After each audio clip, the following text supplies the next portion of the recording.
নমস্কার বন্ধুরা, জয়াস পজিটিভ লাইফস্টাইলে আপনাদের সবাইকে স্বাগত। বন্ধু, এখানে আমি একটা দেশি রুই মাছ নিয়ে নিয়েছি। এই রুই মাছটাকে কেটেই আনা হয়েছিল বাজার থেকে। এটাকে ভালো করে জল দিয়ে ধুয়ে পরিষ্কার করে নিয়ে নিয়েছি। আঁশ যেটুকু ছিল ছাড়িয়ে পরিষ্কার করে নিয়েছি, জল দিয়ে ধুয়ে নিয়ে নিয়েছি। আর এই মাছটা আমি গাঁঠি কচু আর আলু দিয়ে রান্না করব। তাই জন্য এখানে আমি গাঁঠি কচুকে এরকম করে শেপ করে কেটে নিয়েছি, আর একটা বড় সাইজের আলুকে কেটে নিয়েছি। চলুন দেখে নেওয়া যাক মাছটা আমি কিভাবে রান্না করছি। চলুন, নুন হলুদ মাখিয়ে নিচ্ছি।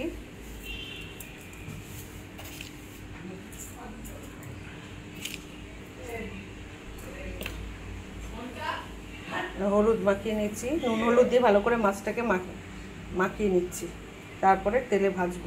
নুন হলুদ মাখানো হয়ে গেছে, এবার মাছটা ভেজে নেব। তেল গরম হয়ে গেছে, এবার মাছগুলোকে এক এক করে ভেজে নেব।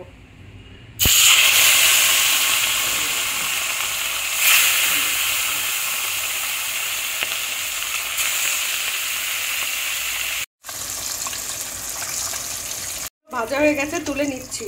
মাছ ভাজা হচ্ছে ততক্ষণে আমি একটা মশলা রেডি করে নিচ্ছি। একটু জিরে নিয়ে নিয়েছি, আদা আর শুকনো লঙ্কা কাঁচা লঙ্কা মিক্স করে এটার একটা পেস্ট রেডি করে নেব। জিরে আদা কাঁচা লঙ্কা সমস্ত মাছগুলোকে আমি এরকম করে ভেজে একটা থালায় তুলে নিয়েছি।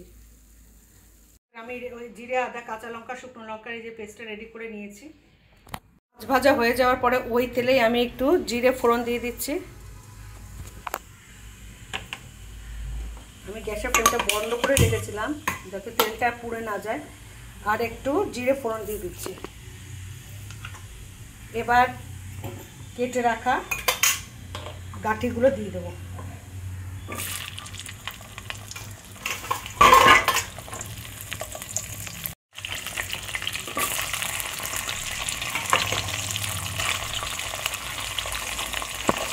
দিয়ে দেবো আলুগুলো,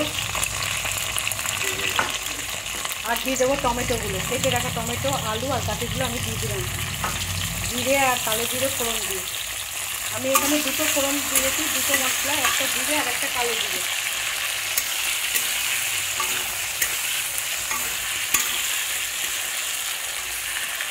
আলু আর গাঁঠিটাকে ভালো করে ভেজে নেওয়ার পরে প্রায় ভাজা ভাজা হয়ে গেছে। এই অবস্থায় আমি মশলাটা দিয়ে দেবো। মশলাটা দিয়েও এটাকে ভালো করে কষিয়ে নিতে হবে।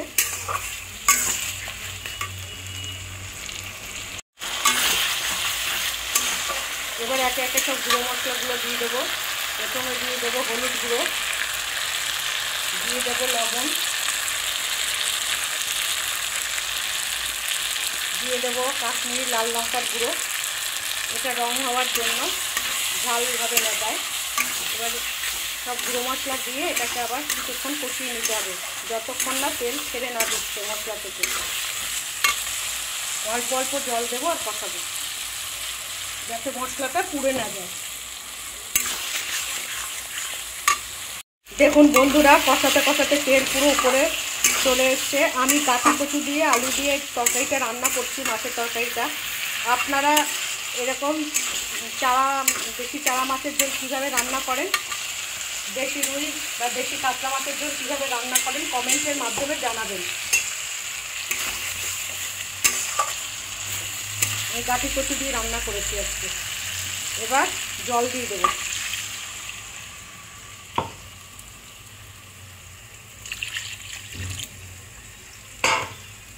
এই জলটা টকবক করে ফুটে উঠলে আমি মাছগুলো দিয়ে দেবো। ঝোলটা টকবক করে ফুটে উঠেছে। আর একটু ফুটে উঠলে, আর একটু ভালোভাবে ফুটলে আমি মাছগুলো দিয়ে দেবো।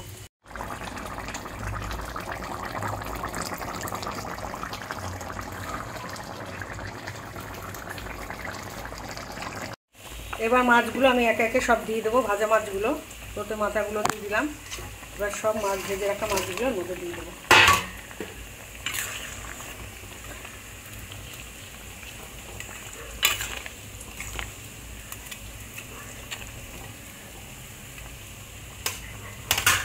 আবার এটাকে মিনিট 5-7 ফুটতে দিতে হবে। বন্ধুরা, আমার মাছের ঝোল প্রায় রেডি। দেখুন মাছের ঝোলের উপরে এই যে তেল ভেসে উঠেছে। কোনো তরকারিতে তেল এরকম উপরে ভেসে উঠলে তাহলে বুঝবেন তরকারির স্বাদ কিন্তু খুব ভালো হবে। আমি এখন গ্যাসের ফ্লেমটা বন্ধ করে দেব, কারণ আমার মাছের তরকারি পুরো রেডি, গাঁটি কচু দিয়ে মাছের তরকারি।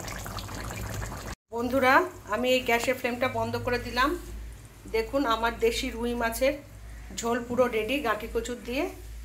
যদি বন্ধুরা আমার এই রেসিপিটা ভালো লেগে থাকে অবশ্যই একটা লাইক করে দেবেন আর কমেন্ট করে জানাবেন কেমন হলো। এর সাথে সাথে আমার চ্যানেল জয়াস পজিটিভ লাইফস্টাইলে যদি কোনো বন্ধু নতুন হয়ে থাকেন তাহলে অবশ্যই চ্যানেলটাকে সাবস্ক্রাইব করে নেওয়ার জন্য অনুরোধ করছি।